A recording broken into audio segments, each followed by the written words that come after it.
Hello everyone, and welcome to the Dice Commando YouTube channel. I'm Andrew, with you here as always. This is Go Again, a fabulous video cast covering the trading card game Flesh and Blood. This video and others like this one are possible thanks to viewers like you. Please show your support with a like and subscribe, and be sure to hit the bell notification icon so you don't miss any new videos. If you want to get involved with the channel, consider becoming a channel member. There are many benefits to channel membership, including access to our Discord, exclusive deck tech and strategy videos, and the opportunity to help create channel content. I want to sincerely thank all our channel members, as I truly couldn't do this without your support. You guys rock. Go Commando. Hello everyone, welcome back to Dice Commando and Go Again, a fabulous cast. Tonight we are IRL, that's right, with Eli Brawerman, who just took down the Armory event here with Ice Lexi. So tell us about your event tonight. How'd it go? It went pretty well. I didn't really feel in danger at any point, except in the last game against Runeblade. Runeblade's very annoying. It's Ice Lexi because they can pop all your rune chants. They can pop all of your frostbite with one reduced to rune chant. If they have enough rune chants, they'll just pop them all for free. All right, it's makes really sense. Annoying. Yeah, so that alone made the matchup just a little frustrating from my end of the table, but I kept the tempo long enough that it worked out.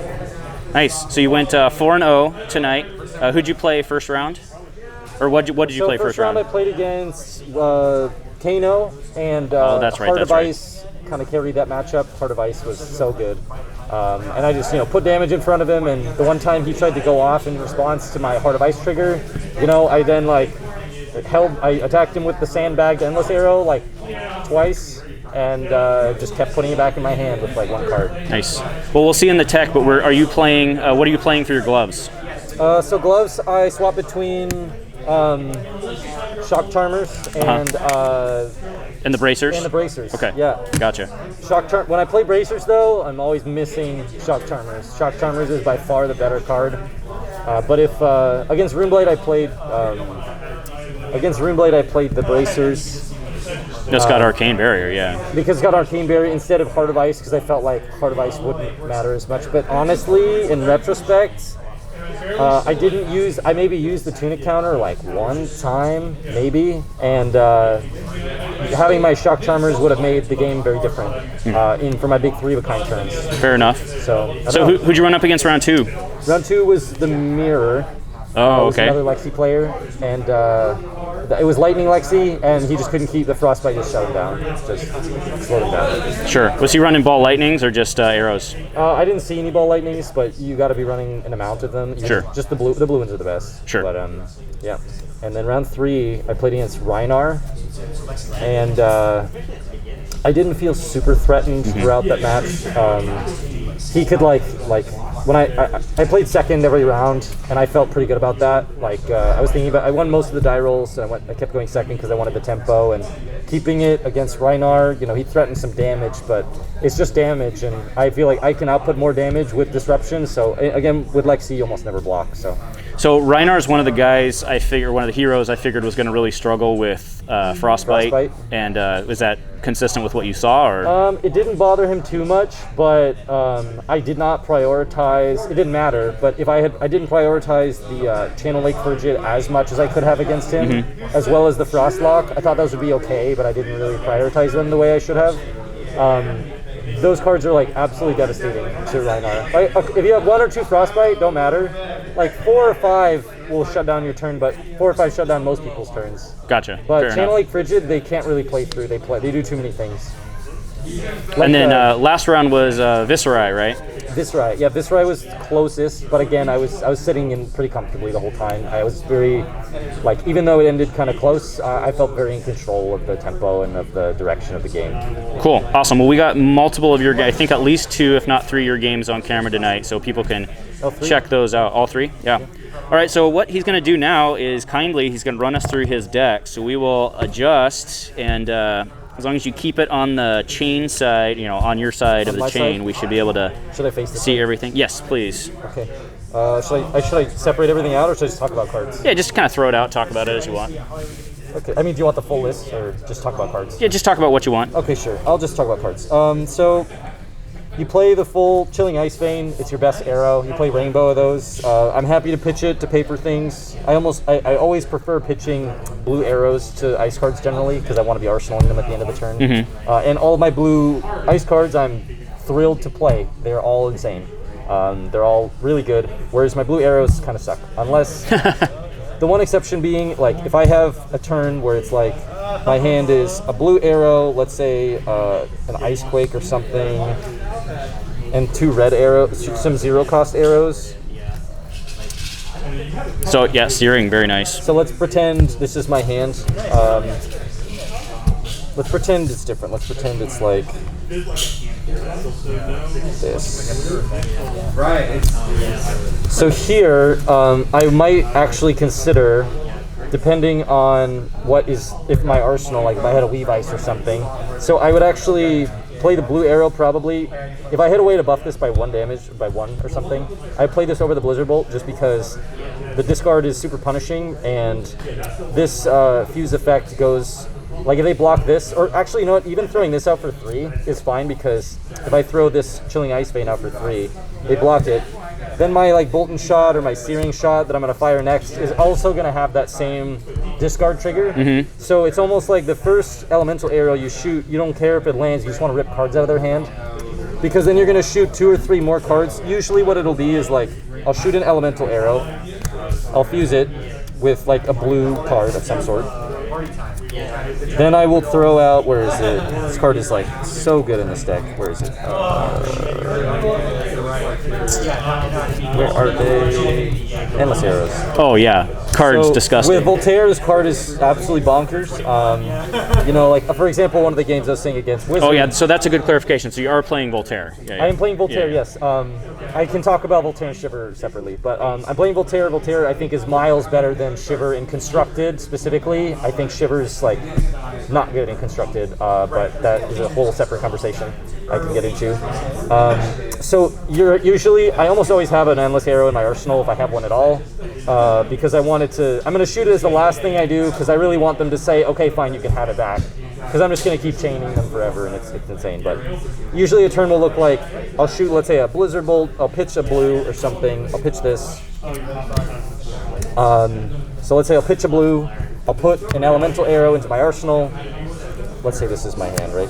And this is in my arsenal. So I'll pitch this blue, I'll play a Blizzard Bolt, fusing it with my Ice Quake. Then I will play a Searing Shot with Go Again. That's my 2 Voltaire uses. And then for my last card, I'll throw the Endless Arrow I have in my arsenal when they're, both of these take 2 cards or plus equipment to block. So they'll use equipment early and then they can't anymore. So then if they don't want the hit triggers for them to make frostbites, then I throw the Endless Arrow at them last because it has the most punishing on hit. So if they don't block the Endless Arrow, I'm just going to keep putting it back in my hand. If they do block the Endless Arrow, it means they blocked with every card in their hand most likely.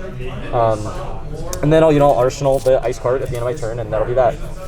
You try to always arsenal the ice cards at the end of your turn, because if you're like flipping an ice card over to make a frostbite is like, I can't think of more efficient disruption in this game. Like Hamstring Shot and even the Guardian Crush attack, Cartilage Crush or something like that. It's like if you deal 4, their next attack action costs 1 more. Like you're paying a whole card that has to hit all these things. Frostbite is just, I'll flip it, and then your stuff will cost more now. And then in addition to that, like ice is very good at protecting itself against defense reactions, even excluding talking about equipment. Just because making those frostbites is the first thing on your turn is basically saying to them like, okay, you can play your 2 sink blows, but they're not going to be efficient anymore because you're going to spend a card just to play them. In addition to that, you're locking their defense reactions in their hand, and it's efficient and it's great. An ideal turn, you're shooting 2 arrows. On a great turn, you're shooting 3 arrows, and then there are turns where you'll shoot 1, a tall arrow, but the turns where you shoot 1 are to set up for turns where you shoot 2 or 3, because it's much better to go shoot 1 arrow with like a small buff, and they block with 2 cards. Then you eat some damage, and you've arsenaled 2 cards because you've left an arrow in your arsenal and you've arsenaled an ice card at the end of your turn or something.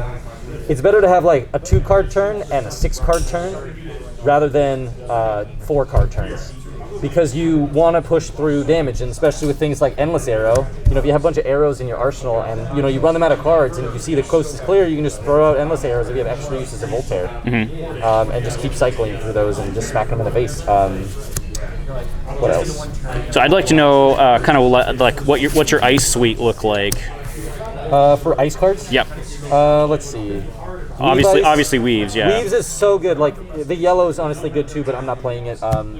Just red and blue Weave. Red Weave is kind of especially with Shiver, it's like a pseudo +4 because you're giving it +1 with the bow instead of the Dominate. So it's just +4 if you can fuse it. And with Voltaire, it's even better because you don't have Dominate in your deck. So when you can set it up, it's so good. Especially if you can throw out, like, you know, if you can make an impactful arrow hit like a Frostlock against a deck that hates it. You know, your Weave Ice, you pumping it, like this is like. Yeah, sorry. So this is Lexi's version of Red in the Ledger, basically. If you can land a Frostlock against a deck that plays zeros, it's insane. Nice. They'll just pass a whole turn back. So what else you running for ice? So for ice, ice cards or arrows? Ice, like what you can actually fuse with, or what you can make Frostbite out of. These are the best ice cards. Right. So that's Ice Quake, Polar Blast.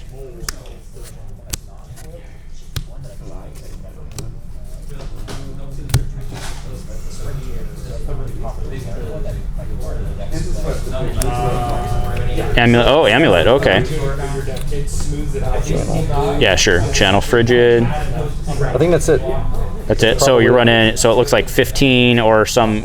Channels. 20, it's 22 or 22 Quake. You're running red blue Quake. So red blue Weave. We're going blue red, blue red, and I think that's it. Okay, fair enough. But I think that masks it a bunch. Fair enough. Yeah, the Amulet, I almost never play it, but if I had a turn one and I just, you know, sometimes you have an extra card and you just want to leave it on the board, it's good to rip a card out of their hand later. Weave Ice is insane. Yeah, it's so good. I'd consider playing the yellows if I was. The problem is I don't want to take out red cards for it, and I don't want to take out blue cards for it because I need you're very pitch hungry in this deck.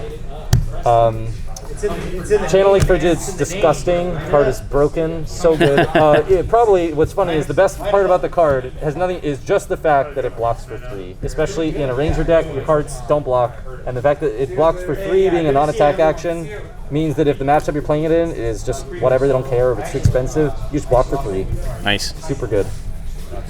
Ice Quakes are really good because often you attack 2 or 3 times a turn, and you know, if I come at you with a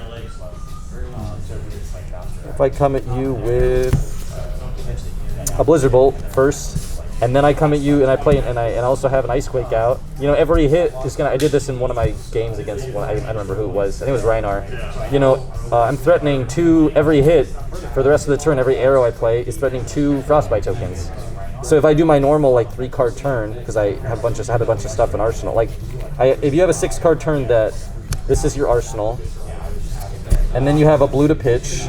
You have 2. You have like, yeah, this is your something like this, and then some other random card. So you pitch for 3. You flip one. You have one of these already flipped. You flip the Ice Quake. You make a Frostbite for them. You pitch for 3. You play the Ice Quake. You play the Blizzard Bolt. You come at them with that fused with your channel. And then everything else you do for the rest of the turn is threatening just double Frostbite, and you know, in combination with that, if you do that on a 3-of-a-kind turn, I didn't talk about this card yet. This card is also mandatory if you're playing Lexi, specifically Voltaire. It's so good. The things you can do with this card are so insane. If you can, I would, unless you're really behind in tempo, I would almost always save my 3-of-a-kinds if I already have a 6-card turn and my 3-of-a-kind is one of them, to push it to an 8-card hand. Like, you're going through stuff at that point. Often you're limited by how many times you can use Shiver in this deck on a 3-of-a-kind turn, but what's really insane about it is, you know, any extra damage, any extra blues or anything else in your hand that's left over. Sorry, what do you mean by Shiver in this deck? Sorry, not Shiver. The Shock Charmers. Gotcha. Anything extra, you pitch into Shock Charmers, and you just dome hit triggers. Gotcha. Everything back at them. Boltyn Shot's really good.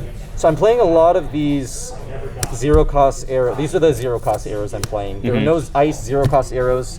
so with Voltaire, you need 0-cost arrows because... And are you running red and yellow Boltyn? Or no, just red. Just red? I'm running... So this could be yellow Boltyn, but that's not good, and I'll explain why. It's because your 0-cost arrow is the last thing you're doing in the turn. So you're almost always going to +1, unless something else is going on. So you don't want to play...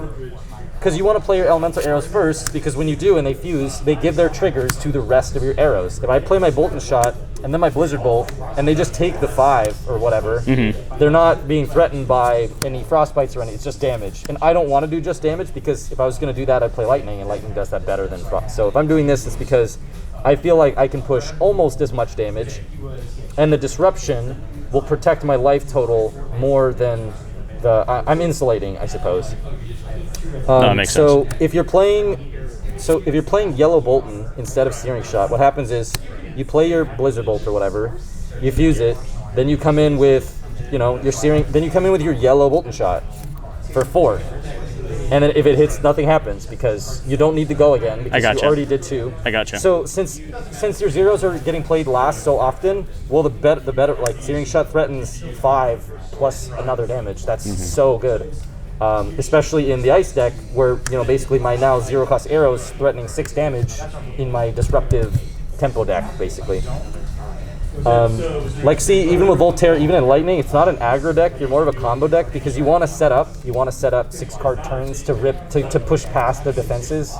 The Runeblade player, who's actually doing a really good job at blocking me out, and it was I had to really play conservatively, as in I had one specific turn where I had 2 Weave Ices. I had 1 in my hand, 1 in my arsenal, and I only played 1, despite that I could give that bonus to the same card just to push 3 more damage, because I want the Dominate more than I want the 3 damage. So I left it for another turn. You'll see in the videos, if you watch them, there was a turn I had a Pulse of Volthaven sitting in my arsenal for like 3 turns, just because I didn't want to use it on anything, because I wanted to do something with it that was going to be threatening rather than just pushing damage pointlessly. Super strong interactions in this deck are, 3 of a kind in Shock Charmers, 3 of a kind in Voltaire. Let's see. Endless Arrow in Voltaire, super good. And these apply to Lightning and Ice. Let's see. Those are like the main things. Lightning Press, you play in Ice. It's the only Lightning card in Ice, and it's so good. You're just running red? You're just running red. Yeah. Yellow is fine. It's just the fact that I would play the yellows, or so before I played yellow. Have you thought about Razor, or is it sideboarded? I am playing Razor instead. In Lightning, I'm playing Razor main deck. In Ice, I'm playing Razor sideboard. Okay. Because in Lightning, your on hits, they both matter more and less at the same time. Because in Ice, I'm going to shoot 2 or 3 arrows. Each arrow is going to threaten a Frostbite or something like that, or a discard or something. But I'm going to shoot 2 or 3 arrows, so I don't really care if one of them hits. If they all hit, cool. But if I just make one of them hit, it's good, but it's not crazy. In Lightning, if I've electrified and frazzled, or if I've electrified and played a ball lightning, and then I'm threatening a lighted up, fusing it with a lightning press, so they either have to overblock for no reason, or if they don't, I lightning press and they take like 12 damage. Right. They'll take the lightning press +1. They'll take the arrow +1, then the electrify, and then the electrify +1, and then the trigger and the 4 and that +1. It's so much damage, but. In Ice, your on-hits are not as impactful, the one exception being often I'll save the Lightning Press for a Endless Arrow that I can put back in my hand, because that card advantage matters more than generally like a Frostbite or something. Yep. As a longtime Azalea player, Endless Arrow is the bomb. Endless Arrows, and Lexi just abuses it the way that the card feels like it was designed to be abused. Right. I always wanted to use this card in Azalea the way that I felt like it would be, but it never quite did enough. Yeah, it was supposed to be your rapid fire card, right? But it just never but you quite just never worked. get your cards back into your arsenal well enough. Well, Voltaire is strictly better than Shiver, not because the go again, but because you can use it twice. You have other ways to give your stuff go again. It's the fact that you can put 2 arrows in one turn. It's, for example, 3 of a kind. know, I can just load arrows and shoot them. Whereas if I was using Shiver, I'd load one arrow, and if I didn't have anything left, that's kind of my whole turn. Whereas Lightning, I can chain attacks, and then off my second attack with Voltaire, I can shoot another arrow that's an arsenal. Super, super good that you can use it twice. Yeah, good stuff, man. All right, well, why don't you run us down, show us all your shiny equipment, and then we'll get out of here. Sounds good. And then one thing I will mention is one of the caveat, like what things you can kind of get stuck doing in this deck is if so on turn 1, often, you know, I'll take an extra 3 damage or something to use Voltaire and put a card in my arsenal. And if I'm running, you know, the other, depending on what my boots are and what my hand might look like, I'll put 2 arrows in my arsenal. Putting 2 is, but you want to be really careful about having 2 arrows in your arsenal because they're not going to have go again. There's no way to give them go again. You're not playing Lightning, so you don't play cards that give go again. So you're going to kind of shoot yourself in the foot, metaphorically. Makes sense. If you put 2 arrows in, the only exception being with Snapdragon Scales. Often, like, you know, turn 1, I'll, like, you know, put 2 arrows in, just Snapdragon 1 out, and then start going, have a 4-card turn 2 or something like that. Oh, that's solid. And then Perch Grapplers. If I'm worried about their on-hit effects, I'll play Perch Grapplers. And Perch Grapplers is, you can do the same thing. And just sack the go again and just blow it up. I almost never do that. But for example, in that same way, turn 1, if you know, you put 2 arrows in, you can just, if you're not super worried about them, you can pop your boots and just go like arrow, arrow, Voltaire, Voltaire, arrow, arrow, or something like that if your hand works that way. So what I'm hearing is don't let this man go second. That's what I'm hearing. Yeah, I think going second is really good in Lexi. I was surprised because, you know, I've been playing a lot of Blitz with Lexi and Shiver and other things like that, and, you know, I always want to go first because I can dominate through damage, but getting to go second and, you know, starting turn 2 with a 6-card hand whilst you have tempo, because you can rip, now every card you play is stripping cards out of their hand instead of just doing damage. Like, it is, every game I've been doing that and they just have not been able to get the tempo back. So yeah, that's been really good. As far as equipment goes, Tunic is the default. New Horizon is mandatory. Like, you could play this without it, but I honestly don't even know if I would. I'd play something else. Like, New Horizon lets you set up these 6-card turns. It's so good. It lets you not get stuck. Like, if you're playing New Horizon, like, Lightning Press is a liability because you can never arsenal it. Because if you ever arsenal your New Horizon and you don't have 2 arsenal slots, if you ever arsenal your Lightning Press, you don't have 2 arsenal slots, it's going to get stuck in there because you can't put arrows in there, and the only way to get this out is by putting it on an opponent's attack after it's dealt damage, and that is not how you want to use your cards. The equipment slot looks like this.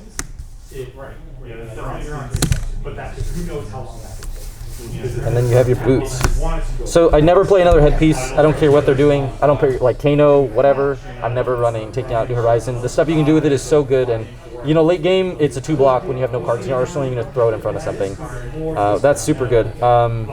Shock Charmers is the default because what you can push through damage triggers of things like Blizzard Bolt and Chilling Ice Vein. If you think they're going to have a light hand, you know, you can just dump your extra stuff in there. And also, one thing you can do with Shock Charmers, which I don't think was necessarily intended because it's kind of stupid, is, you know, sometimes, let's say it's turn 1 and your hand sucks. Like, they're going first and they just pass and you don't have any arrows to put in.